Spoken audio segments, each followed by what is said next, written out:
Bienvenido a Reflexiones, un programa diseñado para pensar. El día de hoy vamos a ver el tema ¿es o no correcto hacer llamado? Tenemos una cita que se encuentra en Marcos capítulo 1, verso 15 que dice: el tiempo se ha cumplido y el reino de Dios se ha acercado. Arrepentíos y creed en el Evangelio. Hay cosas que ya existían o ya se hacían cuando llegamos a la iglesia. Cosas como por ejemplo el hecho de que los diezmos se pongan en un sobre que la misma iglesia proporciona. Que el orden del culto se comience con alabanza, se siga con adoración, se levante la ofrenda, se den los anuncios y finalmente se dé paso a la predicación o enseñanza. Que Santa Cena se celebre ya sea el primero o el último domingo de cada mes. Que los pastores tengan un lugar al frente de la congregación y así podríamos continuar. Pero una tradición que muchas de nuestras iglesias siguen realizando, llevando a cabo, es el hacer un llamado a salvación. Un llamado a recibir al Señor en sus corazones. A hacer la oración conocida como la del pecador arrepentido, para entregarle su vida al Señor y ser considerada desde ese momento la persona como cristiana. Darles una tarjeta para tener sus datos y en la mayoría de los casos les regalamos una Biblia. Estoy seguro que en la mayoría de nuestras iglesias así se hace. E incluso existe un ministerio o servicio dedicado a dar seguimiento a cada una de las personas que hicieron su profesión de fe. Personas que les llaman por teléfono en la semana para saber cómo se encuentran y si tienen alguna petición de oración.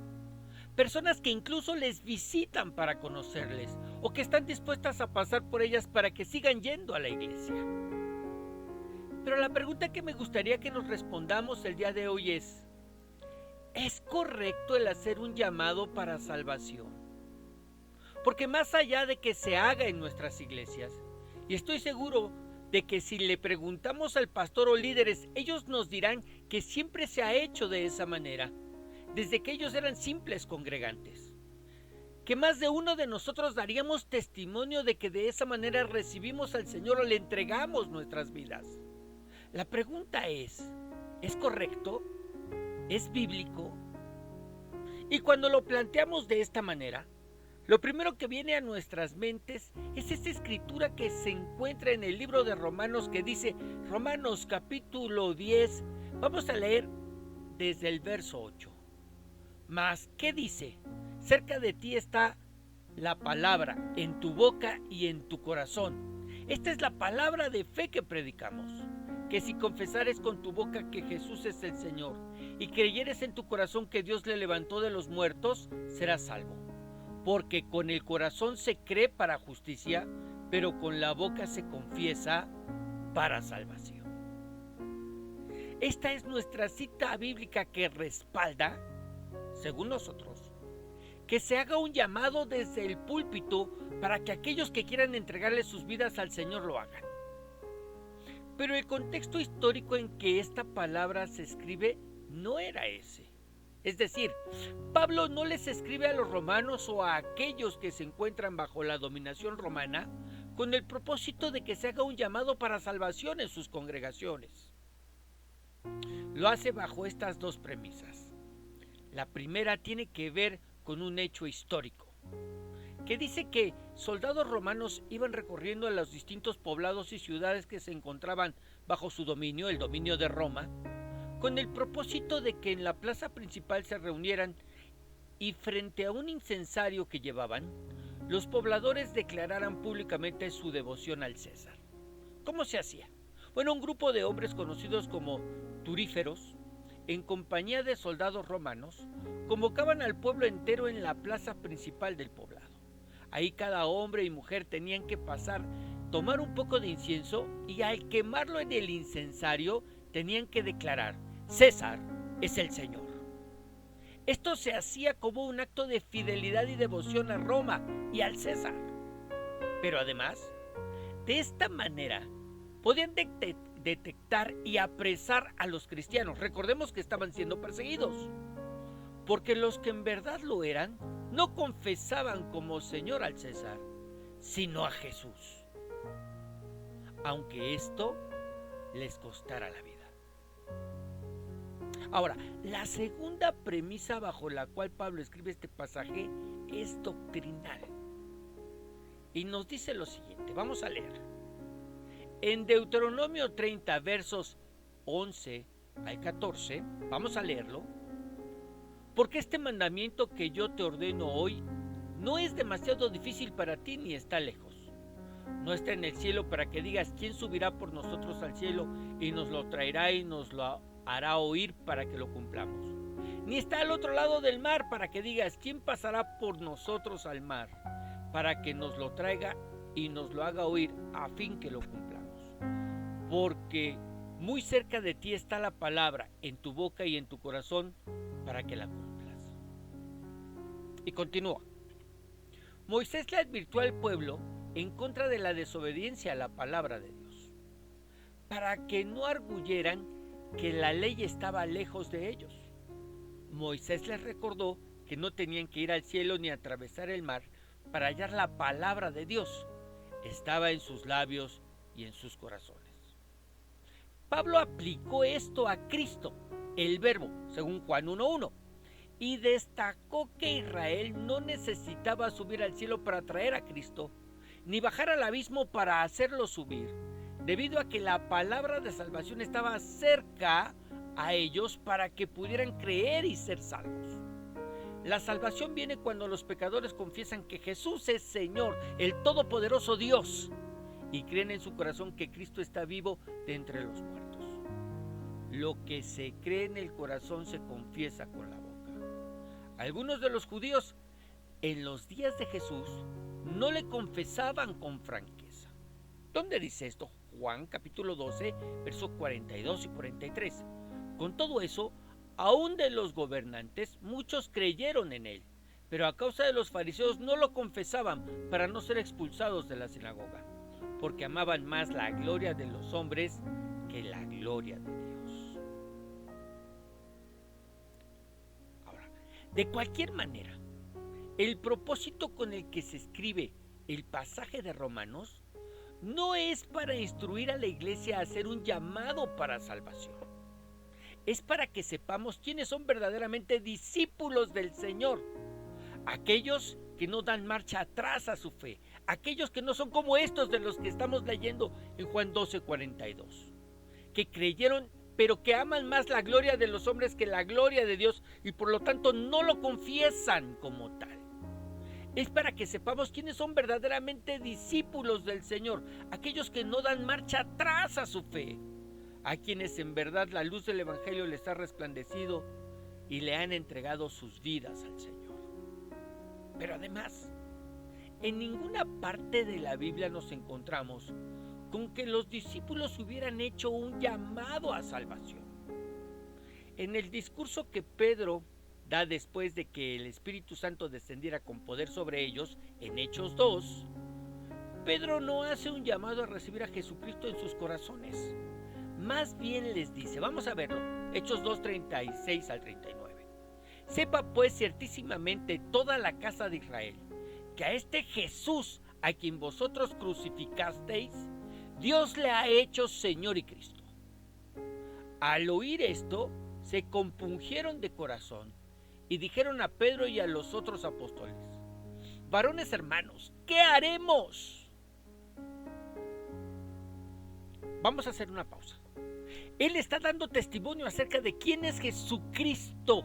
Y por eso dice, sepa pues ciertísimamente toda la casa de Israel, que a este Jesús de quien les viene hablando, a quien vosotros crucificasteis, Dios le ha hecho Señor y Cristo. ¿Qué sucede en ellos cuando escuchan esto? Son redarguidos por el Espíritu Santo y la pregunta que ellos les hacen a los discípulos es, ¿ahora qué haremos? O sea, ya lo entendimos, lo hemos entendido, ¿qué haremos? Pedro les dijo, arrepentíos y bautícese cada uno de vosotros en el nombre de Jesucristo para perdón de los pecados y recibiréis el don del Espíritu Santo. Porque para vosotros es la promesa y para vuestros hijos y para todos los que están lejos, para cuantos el Señor nuestro Dios llamare. Es decir, no fue un llamado para recibir a Cristo que se encuentra tocando a la puerta de sus corazones porque desea entrar en sus vidas y que no puede hacerlo a menos que la persona le abra la puerta de su corazón. No, no fue lo que les dijo Pedro. Es un llamado a arrepentirse de sus pecados y a confesar por medio del bautismo que creen en el Evangelio. Y de esa manera recibirán al Espíritu Santo, convirtiéndose en un templo de Dios, en casa de Dios, formando desde ese momento parte de la familia de Dios como hijos. Mire, esto es algo que más adelante Pedro confirma cuando va a casa de Cornelio y predica. ¿Qué pasó? La Biblia nos dice que cuando Pedro llega a casa de Cornelio, en Hechos 10, comenzó a darles testimonio de quién era Jesucristo y qué es lo que había venido a hacer. Cómo es que murió colgado en una cruz y cómo es que fue levantado de la muerte al tercer día. Y Hechos 10, 42 y 44 dice: y nos mandó que predicásemos al pueblo y testificásemos que Él es el que Dios ha puesto por juez de vivos y muertos. De este dan testimonio todos los profetas, que todos los que en Él creyeren recibirán perdón de pecados por su nombre. Mientras aún hablaba Pedro estas palabras, el Espíritu Santo cayó sobre todos los que oían el discurso. Es decir, Pedro viene y predica, está dando testimonio acerca de quién es Jesús y cuál fue la obra que vino a hacer. Y cuando les dice que todos los que en Él creyeren recibirán perdón de pecados por su nombre. Y mientras aún hablaba Pedro estas palabras, no hay un llamado, no hay una invitación a hacer la oración del pecador arrepentido. No hay tiempo de esto. Ellos están escuchando la predicación, la exposición al Evangelio, y en ese momento se convirtieron, porque el Espíritu Santo cayó sobre todos los que oían el discurso. Oraron en lenguas de la misma manera que lo hicieron los discípulos en Pentecostés. ¿Cómo lo sabemos? Porque ahí lo dice, versos 45 y 46. Y los fieles de la circuncisión que habían venido con Pedro se quedaron atónitos de que también sobre los gentiles que estaban escuchando el Evangelio en la casa de Cornelio, se derramase el don del Espíritu Santo, porque los oían que hablaban en lenguas y que magnificaban a Dios. Lo que hizo que de inmediato fueran bautizados. No hubo llamado, no hubo que hacer la oración del pecador arrepentido. Ellos escucharon el Evangelio, creyeron en el Señor Jesucristo, recibieron el perdón de sus pecados y el Espíritu Santo descendió sobre ellos, aún sin ser bautizados en agua primero. Lo que nos comprueba que la salvación viene por el creer y no a través de ningún rito cristiano. Que nos bautizamos no para ser salvos, sino porque ya lo somos en obediencia al mandato del Señor. Para hacer pública nuestra decisión o nuestra confesión de fe. Incluso quiero decirte que el mismo Señor Jesús jamás llamó a nadie a hacer una oración para que le recibieran. Mira, en el pasaje que leímos en el principio, miramos cómo el llamado de Él era un llamado al arrepentimiento y a creer en el Evangelio. Arrepentíos y creed en el Evangelio. De manera que podemos concluir que en definitiva no es bíblico el hacer un llamado para salvación. ¿Qué es lo que deberíamos hacer? Mira, quizás sería no solo más correcto, sino incluso más honesto el llamar a la gente a acercarse a Dios a través de su palabra. El llamar a la gente a perseverar en el buscar a Dios, no dejando de asistir a nuestras iglesias y a leer la Biblia e incluso tomar algún discipulado para que se le pueda explicar más claramente el Evangelio. ¿Qué evitaríamos? Bueno, evitaríamos llamar salvos a aquellos que no lo son. Evitaríamos hacerle creer a la gente en oraciones mágicas que lo conducirán al cielo. Evitaríamos hacer creer a la gente en un evangelio sin compromisos. ¿Qué piensas? Y mientras lo piensas, te pido que ahí en tu lugar inclines tu rostro. Vamos a orar.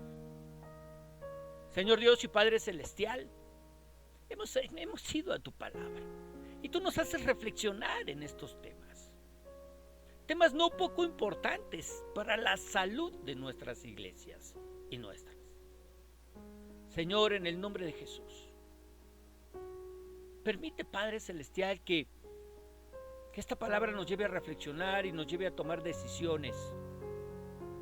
No estamos pretendiendo que se cambien las cosas en nuestras iglesias, pero sí que se puedan mirar de una manera correcta.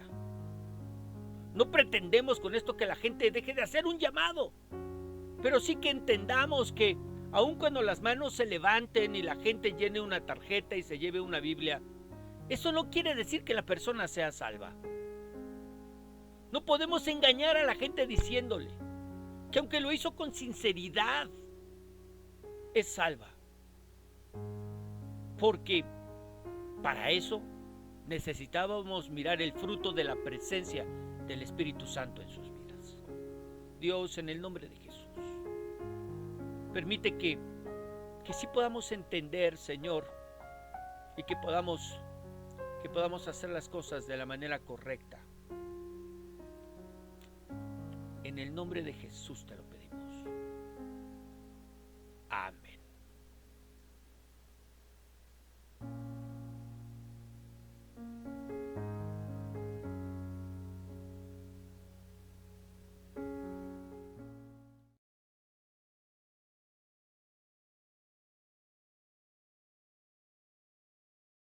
Me has tomado en tus brazos y me has dado salvación.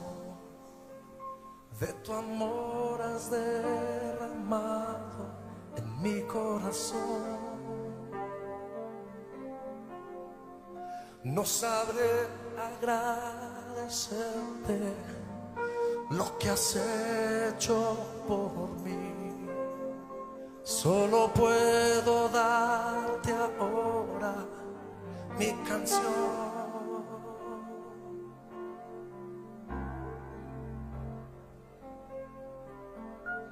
Yo te doy gracias, gracias Señor, gracias mi Señor Jesús.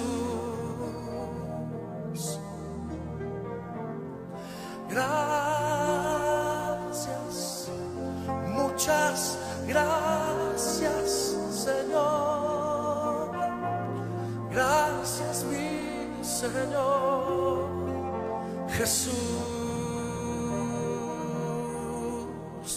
En la cruz diste tu vida, entregaste todo ahí. Vida eterna regalaste al morir. Por tu sangre tengo entrada ante el trono celestial.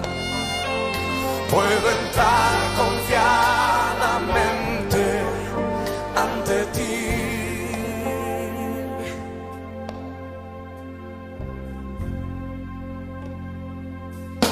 Para darte las gracias, gracias Señor, gracias mi Señor Jesús.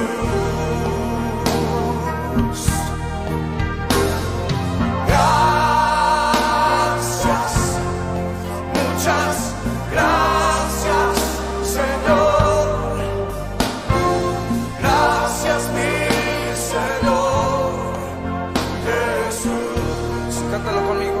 Me has tomado en tus brazos, me has tomado y me has dado salvación. De tu amor has derramado en mi corazón. No sabré agradecerte, no sabré agradecerte. lo que has hecho por mí. Solo vengo a darte esta canción. Mi canción. Y te cantamos así, Señor.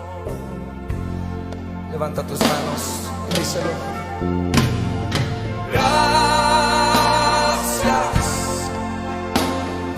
gracias, Señor. Gracias, mi Señor Jesús. Oh, gracias, muchas gracias, Señor. Gracias, mi Señor Jesús. Te doy gracias, te doy la gloria. Se escuchará a Rudy tocarlo en el saxofón. Cierra tus ojos y disfruta la presencia del Señor.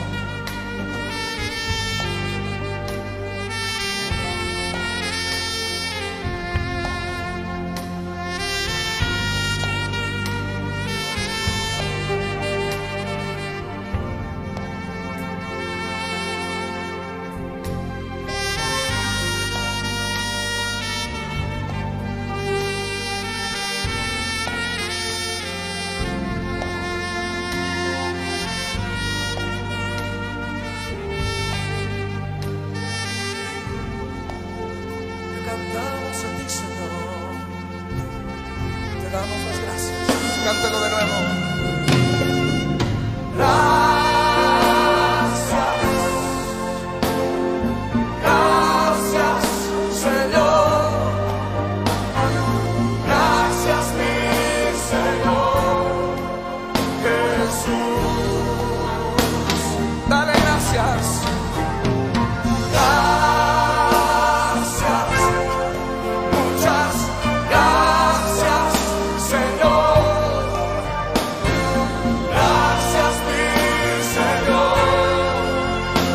Jesús, levanta tu voz para darle gracias. Gracias, gracias, Señor. Gracias, mi Señor Jesús. Oh, gracias, muchas gracias.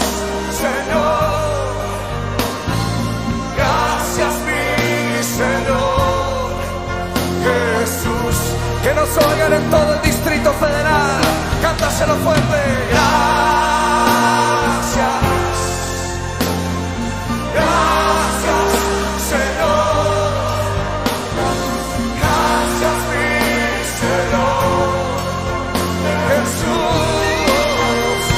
Yo te doy las gracias. Muchas gracias, Señor.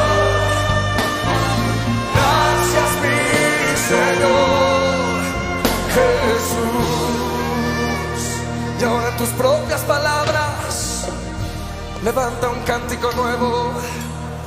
Dale gloria, dale gracias. Oh, Cordero Santo, digno y inmolado. Gracias, gracias, Señor.